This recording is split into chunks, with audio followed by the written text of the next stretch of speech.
bet you can't make that girl fall for you. How much you go out, Am? He only approached the poor roasted corn seller to win a filthy bet from his billionaire friends. But the joke died the day he realized she was the only woman he could no longer afford to lose. The first time Zion Cole saw me, I was fanning smoke away from my face with one hand and turning roasted corn with the other. And apparently, that was enough to ruin his peace. I didn't know his name then. I only knew he was rich. Not normal rich, dangerous rich. The kind of rich that arrives before the person does. First the black luxury SUV, then the second one behind it. Then the expensive watches, loud laughter, designer sunglasses, and that careless kind of confidence rich men wear when life has never truly told them no. They pulled up near my roadside stand like the whole dusty street had been rented for their entertainment. I remember looking up once and seeing all of them step out. Tall men, clean shoes, expensive chains, stupid confidence, and in the middle of them was him, Zion Cole, tall enough to make everyone around him look smaller. Dark caramel skin glowing under the late afternoon sun. Broad shoulders, white designer shirt open slightly at the neck. Watches and rings that probably cost more than my mother's old house. His hair was styled and neat, locks pulled all the way back. The sides of his head cleanly shaved, sharp and expensive looking. He looked less like a man and more like the kind of trouble women warn each other about. His friends were laughing before they even reached my stand. One of them said, "Bro, you're not serious."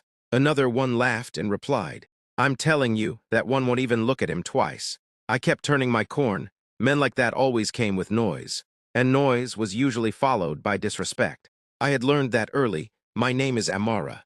I sold roasted corn and pears by the roadside with my aunt after my mother got too sick to keep doing it. It wasn't glamorous. Smoke got in your eyes. Heat stuck to your skin. And sometimes people looked at you like poverty was something contagious. But it fed us, barely, but it did. And I had long stopped apologizing for survival. When Zion stepped closer, the smell of expensive cologne almost fought with the roasted corn smoke. "How much?" he asked. I didn't look up immediately. "Depends how many you want." That's not what I meant. That made me raise my eyes. Big mistake. Because up close he was worse. Too handsome, too polished, too amused with himself. I handed a customer change before answering him, then asked the question you actually came to ask. Do you want corn or conversation? His friends behind him reacted like I had performed magic. One of them actually laughed so hard, he slapped another on the shoulder. Zion just stared at me, then smiled slowly. Not warmly, like a man who had just found a game. "What's your name?" he asked. "Do you want corn or conversation?" That one really finished his friends. I should have been nervous. Men with money don't always like embarrassment. But something about the way he looked at me annoyed me instantly. Like he had already decided I would be easy if he just chose the right tone. So I chose irritation. He bought 6 roasted corn he clearly didn't need. His friends kept whispering behind him, laughing, throwing comments I couldn't fully hear. But I caught enough. "Bro, I told you. She's not moved. This one is different." Zion paid without checking the price. Rich people never check before leaving. He looked at me and said, "I'll be back." I brushed ash from my fingers and replied, "That sounds like a threat." His smile deepened.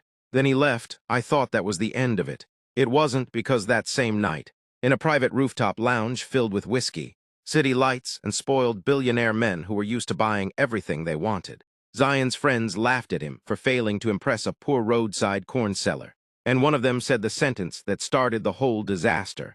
"I bet you can't make that girl fall for you." I bet you can't make that girl fall for you. How much you go out, Am? That was the night a joke became a game. And I had no idea my heart had just been invited into it. The next day he came back, not alone. Of course, men like Zion Cole never moved alone. Even when he wanted privacy, luxury followed him like it paid rent in his shadow. This time it was a different car, lower and sleeker, the kind that looked stupid on our rough road and still somehow managed to make everybody stare. He stepped out wearing black sunglasses, a fitted designer t-shirt, dark jeans that probably cost more than my monthly earnings, and those same neat pulled-back locks with the sides of his head shaved clean. Everything about him looked expensive, intentional, and dangerous to a woman trying to stay focused. I was already annoyed before he even reached my stand. "You came back," I said. He leaned one arm against the side of the wooden table like he had every right to wrest billionaire energy on poor people's property. You make it sound disappointing. It is, that earned me the smallest smile. Behind him, people on the street were already looking. That was another thing I disliked about men like him. They did not just arrive. They turned your life into public entertainment. My aunt, who had gone to buy more charcoal, wasn't back yet, so it was just me. Smoke, heat, roasted corn, and a billionaire playboy acting like the roadside was now his new hobby. How many today? I asked. One. I stared at him, then buy one and go. I didn't come for corn, then you came to the wrong place. He removed his sunglasses slowly, like he was trying to make eye contact part of the performance. You're always this hostile. Only when I'm busy. He looked me over then. Not in the dirty way some men do, but in a way that still irritated me because it felt too interested. I was wearing a simple bright orange blouse and a faded blue skirt. Both clean, both cheap. My slippers had seen better days. My hands smelled like smoke and salt. There was no reason a man from his world should have looked at me twice. And yet there he was. Me take you out tonight. He said. I laughed, not because I was flattered. Because I was tired. You people are funny. You people, he repeated. Rich men with too much time and no home training. That one made him laugh, low and real. Then he said, I'm serious. I turned another cob and shrugged. That's your problem, the first time. He looked slightly thrown off. Not hurt, not angry. Just surprised that his usual method was failing. Good, a woman passing by bought 2 corn and whispered after he stepped aside. Amara, be careful. Men like that don't come for love. I didn't answer because I already knew. What I didn't know was what had happened the night before. While I was counting small notes and helping my mother take her medicine, Zion had been in a rooftop lounge with 3 of his billionaire friends, nursing expensive whiskey and wounded pride. They laughed at him shamelessly. You, rejected by a roadside corn seller. Bro, this one is your first real loss. You've collected models, influencers, CEOs' daughters, and now one poor girl is humbling you. One of them, Malik, made it worse. He pulled out his phone, dropped a stack of betting chips on the glass table between them, and said, if you can get her to fall for you and sleep with you, the money is yours. Others added to it. Money, watches, a vacation booking. Ego. Rich men always know how to make foolishness look stylish. At first, Zion laughed it off. Then they kept talking. You can't do it. She's not your type of girl. Maybe she sees through you. Maybe for once money won't work. That was what got him, not desire, not curiosity, pride. By the end of the night, he took the bet, and somewhere between their laughter and his arrogance, my name became a challenge in a room full of rich men who had never had to earn anything real. Back at the roadside, I knew none of this. I only knew Zion kept returning. Day 3, he came with a driver. Day 4, he came alone. Day 5, he bought all the corn I had left and handed half of it to children nearby like he was trying to look less useless. He started talking more too, not enough to feel familiar, but enough to become a disturbance in my routine. He asked my name again until I finally gave it. He asked how long I had been selling there. He asked if I always wore bright colors. He asked why I never smiled at him. That last one annoyed me most. I smile, I said, not at me. That is also a smile, just not your own. He looked at me for a long second, then said something quieter than usual. You really don't care who I am, do you? I brushed ash from a cob and answered honestly. Should I? For once, he had no clever reply. That was when I noticed it, the smallest shift. Until then, Zion had been flirting like a man playing a game he expected to win. But that moment felt different, like my indifference had touched something deeper than his ego. And that should have warned me, because when rich men stop chasing for fun and start chasing for real, that is when trouble begins. By the second week, Zion had become a problem, not because he touched me, not because he spoke badly to me, not even because he tried too hard. He became a problem because he was consistent. Rich men are usually allergic to consistency, unless money is involved. They show up once, maybe twice, get bored, then disappear back into whatever polished world they came from. But Zion kept returning like my roadside stand had become part of his daily schedule. And the street noticed. Women selling fruit 2 stalls away noticed. The taxi men noticed. The schoolgirls passing in the afternoon noticed. Even my aunt noticed. And that woman missed nothing except opportunities to mind her own business. One evening, while I was packing up the unsold pears, she nudged my shoulder and said, "That rich one likes you." I didn't look up. "That rich one likes entertainment." She clicked her tongue. "You're too suspicious. And you're too hopeful." She lowered her voice. "Hope has fed poor people longer than money has. I wanted to argue, but I was too tired. At home, my mother had been coughing more. The landlord had already reminded us twice about rent. My younger brother needed exam fees. There was no room in my life for billionaire attention, no matter how well it dressed. Still, Zion kept coming. One day he arrived in a luxury SUV with dark-tinted windows. Another day he came in a sports car, so expensive that boys from the neighborhood nearly caused an accident staring at it. Sometimes he wore fitted designer shirts and chains. Sometimes simple luxury pieces that probably cost more because they pretended not to. Always polished, always too handsome, always carrying the kind of quiet confidence that comes from never being denied anything important. And then there were his friends. The first time they came back with him, I knew immediately they were the type of men who had grown up believing women existed in categories. Fun, useful, forgettable, expensive.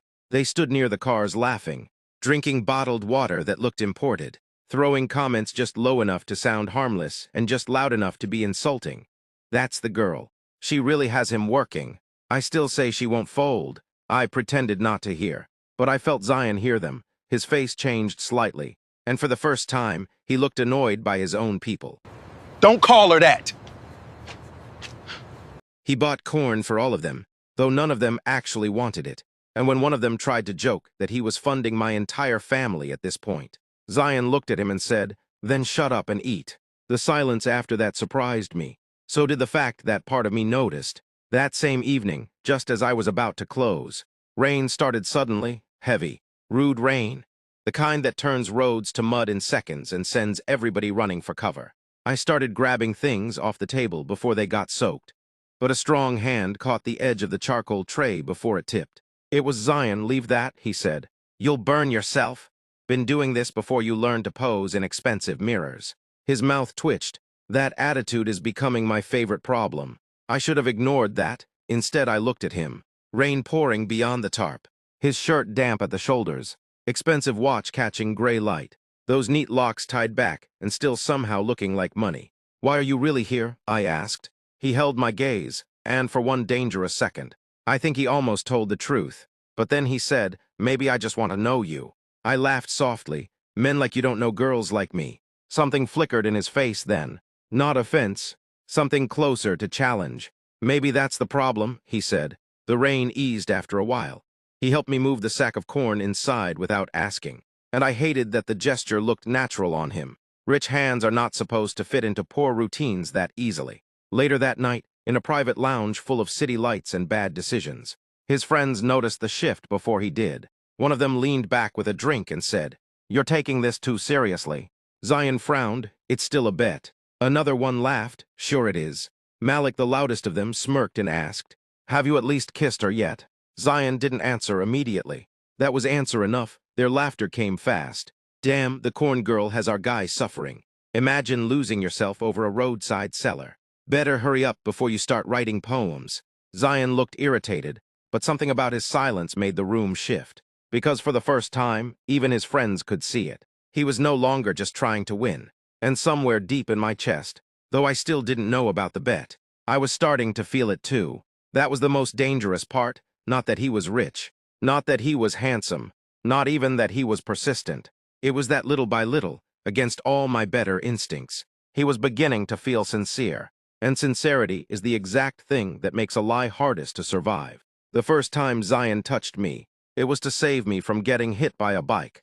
That was how it started. Not with some smooth billionaire move. Not with flowers. Not with money, just chaos. It was late evening. The road was crowded, and I was carrying a small tray of roasted corn back toward the stand after giving one to an old woman nearby. A reckless delivery bike cut through the roadside too fast, and before I could react, a hand caught my arm and pulled me hard against a solid chest. For 1 second, everything stopped, the road noise, the smoke, the shouting. All I could hear was my own heartbeat and Zion's voice near my ear saying, "Watch it." When I looked up, his face was too close, too handsome, too serious, too real. His locks were tied back neatly, the shaved sides of his head sharp and clean, and he was wearing one of those expensive plain black t-shirts rich men somehow make look illegal. His hand was still around my arm, firm and warm, and the strange thing was that he looked more shaken than I felt. I stepped back first. I was fine. He looked at me like I had said something foolish. A bike almost knocked you into the gutter. But it didn't, it's not the point. I should have argued more. Instead, I turned and went back to the stand because it was easier than standing there with my pulse misbehaving. From that day, something shifted. Maybe it was me. Maybe it was him. Maybe it was both of us finally getting too close to whatever this thing was becoming. He stayed longer now. Sometimes after I had sold most of the corn, he would stand by the side of the road, talking to me while I packed up. Not flirting all the time, just talking. Asking questions about my mother, my brother, my aunt, telling me stupid things about his friends, complaining about business dinners like they were war crimes. I never fully relaxed, but I stopped pushing him away every second. That was my mistake one evening. He showed up without a car. I knew immediately something was wrong.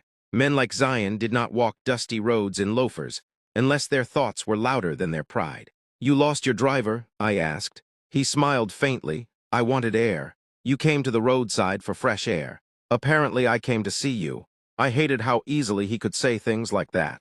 I looked away and kept arranging pairs. He stood beside the stand, quieter than usual, then asked, "What would it take for you to trust me?" I almost laughed. "Trust you? Yes." I finally turned to him. "You're rich, spoiled, too smooth, and clearly not used to hearing no." What would it take for you to trust me? You're rich, spoiled, too smooth, and clearly not used to hearing no. "Why would I trust you?" His jaw tightened, but not in anger, in thought. Then he said, "Because I keep coming back." I shrugged, "So do mosquitoes." That made him laugh properly this time. I hated that I liked the sound. The trouble with Zion was not that he forced himself into my life. It was that he kept making room inside it, slowly until I started noticing when he wasn't there. And then came the night he took me to dinner. I did not plan to say yes, in fact. When he first asked, I said no so fast it nearly cut the air. Then he came back the next day and asked again. And again after that, by the fourth time. My aunt was smiling too much. My mother was asking suspiciously gentle questions, and my own curiosity was becoming a problem, so I agreed. One dinner, nothing more. The car he sent nearly caused a riot on our street. Children ran after it. Women came outside pretending not to stare. My aunt nearly burst into prayer. When I stepped into that luxury vehicle, wearing my best simple yellow dress and flat sandals, I felt like two worlds were colliding in a way that could not end well. Zion was waiting at the restaurant entrance. Of course, he looked unreal, dark suit, open collar, watch flashing under soft light, those neat pulled-back locks making him look even more dangerous, because now he seemed polished and wild at the same time. His eyes moved over me once, and whatever he saw there changed his face. "You look," he stopped. I folded my arms. "Poor," he smiled slowly. "Beautiful." That should not have mattered as much as it did. Dinner itself was worse, not because it went badly, because it went well, too well. He made me laugh. He listened.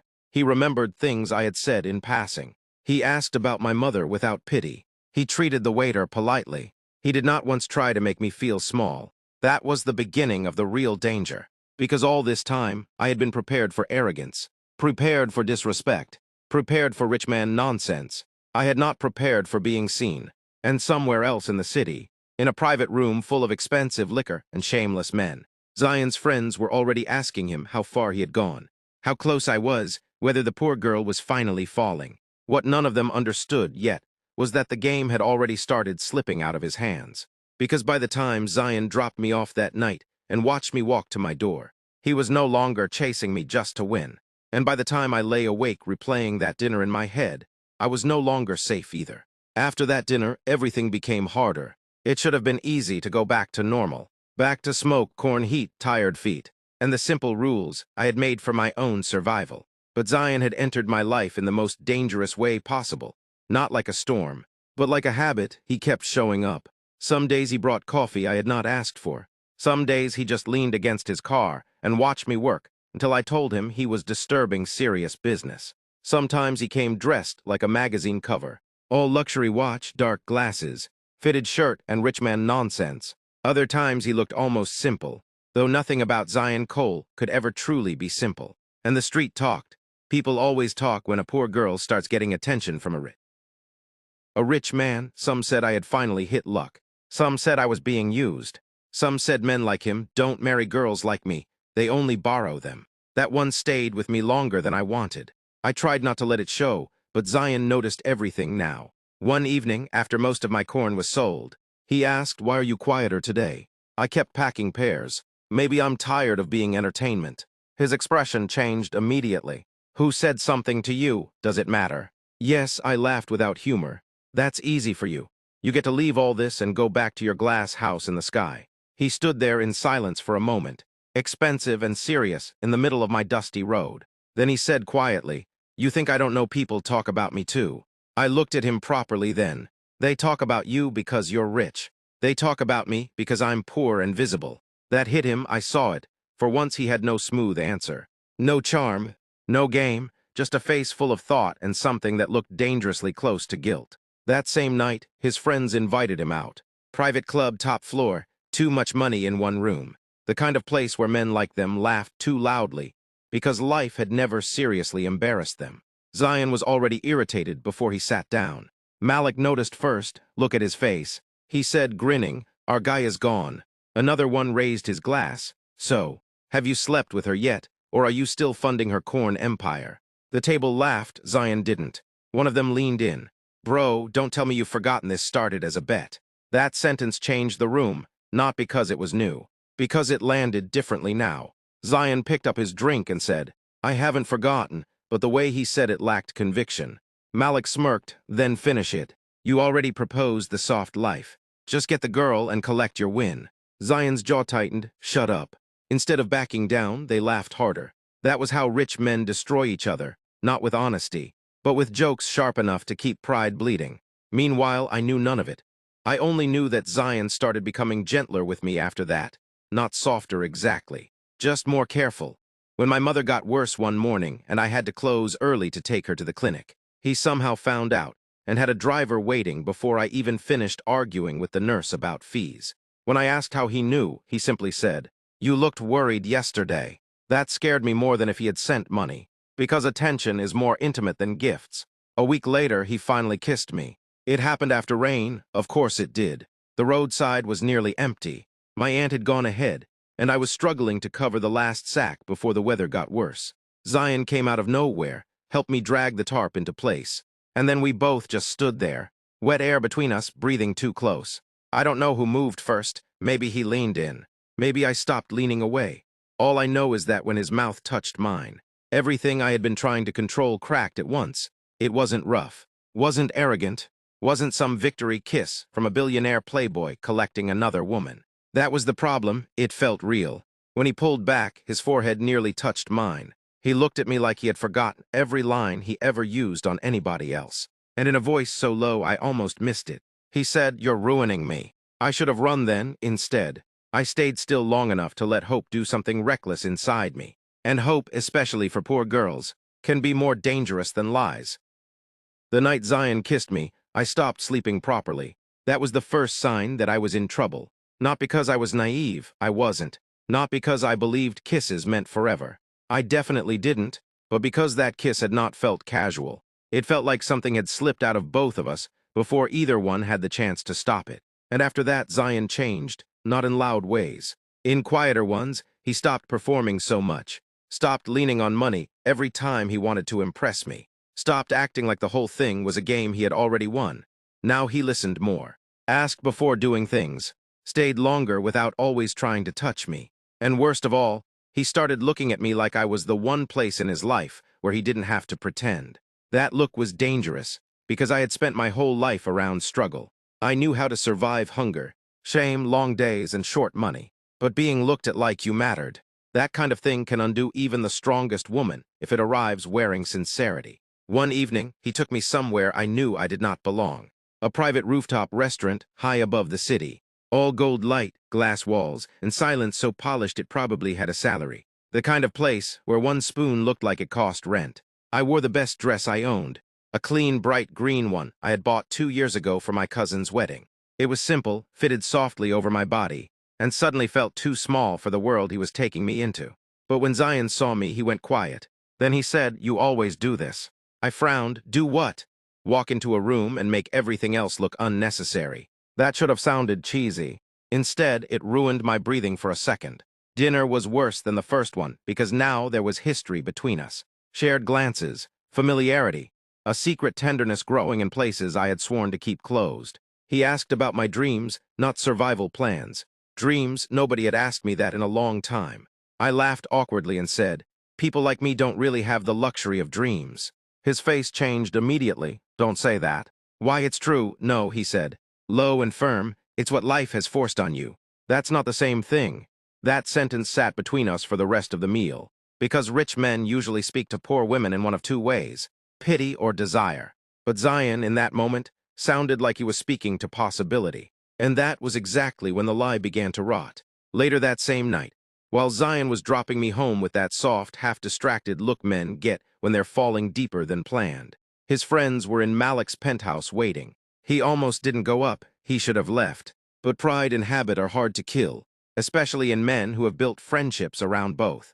The moment he entered, the jokes started. Look who came from date night. Bro, tell us the Corn Queen is finally in love. Please tell me we're close to collecting our entertainment. Zion's face hardened. Malik poured him a drink and said, relax, we're just asking for progress. You took the bet, remember? The room laughed. One of them held up his phone. Imagine if she knew a table full of billionaires was tracking her like.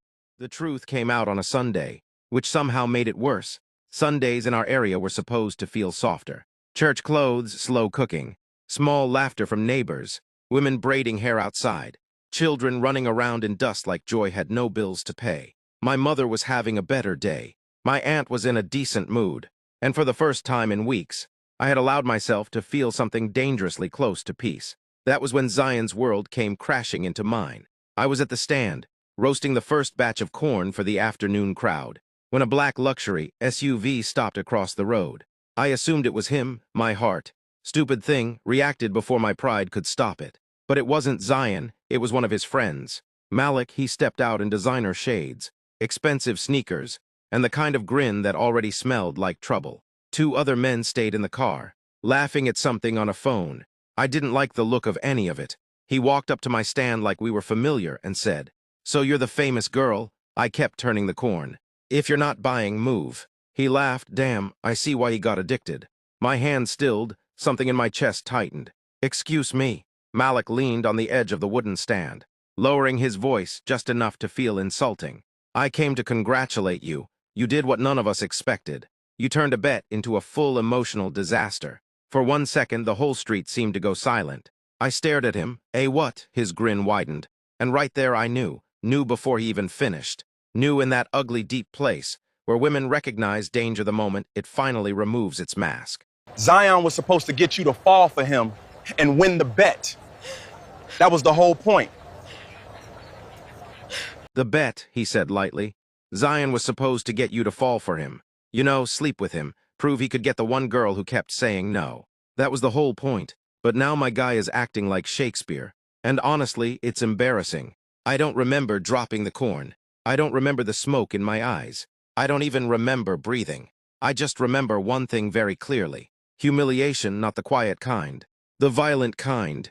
The kind that hits your spine and makes you feel exposed in your own skin. Around us, people had started watching. I wanted to disappear. I wanted to scream. I wanted to tear every memory of Zion out of my chest with my bare hands. Instead, I asked very softly, you're lying. Malik shrugged. Ask him, then, as if my pain needed decoration. He pulled out his phone and showed me a blurry video clip from some rooftop night. Zion sitting with them, money on the table. Laughter, his own voice saying, if I can get her, the money is mine. That was enough. I didn't need the rest. My aunt came rushing from behind me asking what happened. But I couldn't answer. I couldn't hear her properly anymore. I only knew my face was burning, and my body had gone cold all over at the same time. Malik slipped his phone back into his pocket. Satisfied, tell him to return the watch. At this point, he didn't earn it. Then he left, just like that. Like he hadn't detonated a bomb in the middle of my life. I closed the stand early without speaking to anyone. At home, my mother kept asking if I was sick. I said yes, because it was easier than explaining the kind of illness betrayal creates. Zion called 12 times that evening. I watched the phone light up. Let it ring. Watched it die. Then light up again. By the 13th call, I answered, not because I wanted to hear him, because I need... So it's true. All this time I was a bet to you? needed to hear if his voice could still lie the way his actions had. Amara, he said immediately, sounding breathless. Where are you? I laughed, and even to me it sounded broken. That's your first question? A pause. Then he understood. I heard it happen in the silence. Who told you? That was all the answer I needed. Tears filled my eyes, so fast I could barely see. So it's true, Amara listened to me? No. My voice shook, but I didn't care. You let me trust you. You stood in front of me every day, looked me in my face, touched me, kissed me, and all this time I was a bet to you. It started that way, he said. And the second he said it, I think he knew he had lost me. It started that way, not a denial, not a fight, not even a decent lie, just the truth, arriving too late to save anything. I started crying then, properly crying, the kind that humiliates you further, because now even your pain is visible. You disgust me, I whispered. Amara, please, don't come here again. Then I ended the call. And for the first time since Zion Cole walked out of his luxury world and into my dust and smoke, I wished I had never looked up at him at all. For the first time in his life, Zion Cole had no idea how to win. That should have satisfied me. A man like him had probably moved through the world like a storm in designer shoes, taking what he wanted, charming who he pleased, and walking away before anything could demand honesty from him. Men like that don't usually get humbled, and if they do, it's rarely by a poor roadside corn seller in a bright yellow wrapper and cheap earrings. But watching him break did not feel as good as I thought it would. It just felt sad, and that annoyed me most of all. After that night under the broken streetlight, Zion stopped trying to force conversations. He still came around, but differently now. No performance, no billionaire romance nonsense. No pretending he could buy his way back into my life with cars or gifts or expensive apologies. Sometimes he just stood far away and watched me work. Sometimes he left without speaking. Sometimes I would look up and find him helping an old man push a stalled car off the road, or buying food from other women on the street, without acting like he was doing charity. It was strange seeing a man built for luxury, standing awkwardly inside ordinary things, like love had dragged him somewhere his ego had never planned to go. Still, I kept my distance, because trust does not return just because regret looks handsome. At home, things were getting harder. My mother's health was worse again.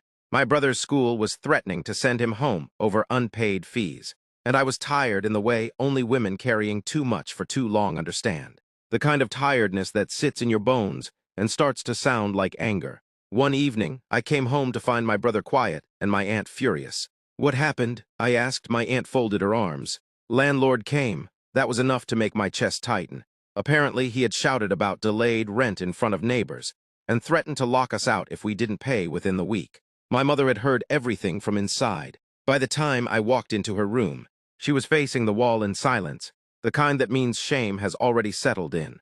That night, I cried in the bathroom with the tap running so no one would hear. The next morning, when I got to the stand, Zion was there. I almost turned back. Almost, but something in me was too tired for drama. He looked at my face once and said, "What happened?" I should have lied. Should have told him it was none of his business. Instead, I said, "Life." He exhaled softly, as if that one word had confirmed what he already feared. For a moment, neither of us spoke. Then he reached into his pocket and brought out nothing. No envelope, no keys, no stupid rich solution. Just himself. "I know you don't want anything from me," he said quietly. "But if you need help and pride is the only thing stopping you, then be angry later. Let me help now." That made me lift my head, because there was no arrogance in it. No ownership. No attempt to buy gratitude. Just a man standing there with his heart stripped down to usefulness. And that was dangerous. "I don't want your pity," I said. His eyes held mine. "Good. Because that's not what this is." I looked away first that afternoon. My brother's school fees were somehow settled anonymously. I knew it was him.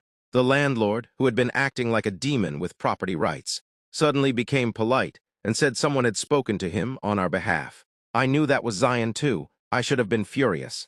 Instead, I was shaken, because he had finally learned the one thing rich men almost never learn. Real help is quiet. When I confronted him that evening, he didn't deny it. "I told you not to interfere." He nodded. "You did, and yet you did it anyway." Yes, I stared at him. "Why?" He smiled sadly. And somehow that was worse than charm, because loving you and doing nothing felt impossible. That sentence followed me home and sat beside me all night. A few days later, disaster came from a direction I did not expect. Malik again. One of the boys from our street came running to tell me a fight had broken out near the lounge district downtown, and Zion's name had been mentioned. I didn't plan to go. I really didn't. But fear moved faster than pride, and before I could talk myself out of it, I was in the back of a taxi heading toward a world of glass buildings and bad decisions. When I got there, the scene was already half chaos, half scandal, security shouting, expensive cars, too many men in watches worth entire houses. And in the middle of it, Zion, his lip was cut. His shirt was half untucked. His locks were no longer perfectly pulled back. And Malik was yelling something about betrayal, humiliation, and choosing a roadside girl over your brothers. Brothers, what a joke. Zion saw me before anyone else did. And the look on his face in that moment, shocked, relieved, wrecked, told me something before he even spoke. He had really burned that whole world down behind me. Malik noticed me too and let out a nasty laugh. Well, look who came, the prize herself. Before I could react, Zion turned on him with a fury I had never seen before. Don't call her that. Malik wiped blood from the corner of his mouth and laughed again. Why, that's what she was when you started. The air changed, everybody felt it. Zion took one step forward, voice low and deadly. I said don't. Security moved closer, but nobody interfered. Wealthy men love drama until it turns ugly. Then suddenly, everybody becomes an observer. Malik shook his head like he couldn't believe what he was seeing. You threw away years of friendship over some poor girl selling roasted corn by the roadside. Zion didn't even blink, he said. I threw away fake friendship over the first real thing that ever happened to me. That hit me harder than I was prepared for. Malik scoffed, but there was less confidence in it now. So what? You want us to clap because the great Zion Cole finally grew a heart. Zion's gaze never left his. No, I want you to stay away from her. There was something final in the way he said it. Not drunken anger, not performance. Decision. And suddenly I understood what had happened here before I arrived. Malik had pushed, Zion had pushed back. The whole rotten friendship had cracked open under the weight of his refusal to keep turning me into a joke. I should have left then. Instead, I stood there, shaken, watching a man who had once approached me for sport destroy his own pride to defend my name. When Zion finally looked at me again, his voice softened in a way that almost undid me. Amara, I cut him off before my heart could betray me. Don't, his face fell, but he nodded. I turned to leave, then stopped. Not because everything was forgiven, not because the pain was gone, but because for the first time since the truth came out, I needed him to hear one thing. Without looking back, I said, you don't get credit for loving me now. You only get a chance to prove you know what love costs. Then I walked away, and for the first time, Zion did not try to stop me. After that night, Zion stopped chasing me like a man trying to win. He started waiting like a man trying to deserve. And that changed everything, not quickly, not magically, not in the dramatic Billionaire movie way where one apology and a soft piano soundtrack fixes humiliation. No, he stayed away when I needed space. He helped without announcing it. He never sent his driver again, never sent flowers, never tried to corner me into forgiveness with expensive gestures. He just became consistent. If rain started and the roadside flooded, somehow sacks were moved before the water got too high. If my mother needed medicine, the pharmacy would quietly say it had been covered by someone. If my brother had school forms to submit, they stopped being lost. And every single time I confronted Zion, he said the same thing. I know you don't owe me softness. I know. I'm not asking for easy. That last line stayed with me. Because for once, a rich man was not trying to rush a poor woman past her pain. Weeks passed, then one afternoon, my mother asked me the question I had been avoiding myself. Do you still love him? I was slicing pears when she said it, and the knife nearly slipped. I didn't answer immediately. My mother watched me with tired, wise eyes. The kind women get after life has dragged them through enough to make them honest. Finally, I said, that's not the problem. She nodded slowly. I know, the problem is whether love can feel safe again. That woman really knew how to stab gently. A few days later, Zion came to see me at closing time. No luxury convoy. No stupid billionaire friends energy. Just him, tall, beautiful, too serious for a man who used to laugh so easily around arrogance. His locks were pulled back neatly, the shaved sides of his head clean. His shirt simple but obviously expensive. He still looked like luxury, but now there was humility standing inside it. I need 5 minutes, he said. I should have said no instead. I folded my arms and nodded once. He reached into his pocket, and for one dangerous second I thought, here we go, ring keys, rich nonsense. But it was neither, it was a folded paper. What's that? I asked. The transfer papers. I frowned. For what? For the lounge investment I had with Malik and the others. I pulled out completely. He held my gaze. Every business tie, every private group, every partnership that came from that circle. It's done, I stared at him. Why are you showing me this? Because you said I had to prove I know what love costs. His voice was calm, but there was something raw under it now. I spent most of my life around people who treated women like trophies, money like character, and cruelty like humor. I became one of them. He swallowed once. Then I met you, and for the first time, I saw myself clearly enough to hate what I had become. The street was quiet around us. Too quiet. He stepped closer, but still not too close. I can't undo the bet, he said. I can't give you back the version of yourself that trusted me before you knew. I can't erase that humiliation. His eyes locked on mine. But I can tell you this, everything false in my life started dying the moment what I felt for you became real. I hate that my eyes burned then. I hate that my heart moved, because even after everything, the truth was still there, stubborn and alive between us. He exhaled slowly. I'm not asking you to forget. I'm asking if, one day, you might let me love you honestly. That broke me a little, not because it was perfect. Because it wasn't, it was humble. And men like Zion were not raised to kneel emotionally before anyone. I looked at him for a long time, then asked the question that had lived inside me ever since all this went wrong. If I had been rich, polished, one of the women in your world, would you have learned this lesson sooner? He answered immediately. I blinked. He shook his head slightly. If you had been one of them, I would have kept pretending longer. You were different. You were different. You were real before I was. His voice dropped. That's why losing you felt like losing the first true thing I'd ever touched. And that was it. That was the line that finally reached the place my anger had been guarding. I cried. Of course I cried, softly at first, then enough that I had to look away in embarrassment. Zion didn't move, didn't rush me, didn't touch me without permission. And somehow, that restraint healed something all by itself. So when I stepped toward him this time, it was my choice. When I put my arms around him, I felt the exact moment his breath left him, like he had hoped, but not dared. He held me carefully, like a man who knew love could still be lost if handled carelessly. I'm still angry, I whispered against him. He nodded. I know, you hurt me. I know, you were horrible. That actually made him laugh once. Broken and quiet, I know that too. I pulled back just enough to look at him. And if you ever turn me into a joke again, billionaire or not, I will ruin your life myself. His eyes softened. Fair, that was how it began again, not with fantasy, not with forgetting, with truth months later, when Zion finally proposed for real. There were no billionaire friends around. No bet, no audience, no ego in the room. Just him, me, and the roadside where everything had first gone wrong. He said, the first time I came here, I was the worst version of myself. Today I'm here as the man who loves you with nothing to prove, except that it's real. Amara, marry me not for a game, not for pride, not for a story. Marry me because I choose you above everything I used to be. And this time when I said yes, it was not because he was rich, not because he was handsome, not because he had suffered enough to earn a dramatic ending. I said yes because he had finally become a man whose love no longer felt like danger. He approached a poor roasted corn seller to win a bet. In the end, she became the woman who cost him his pride, his old life, and every lie he had once called normal. And for the first time, losing all that made him worth loving.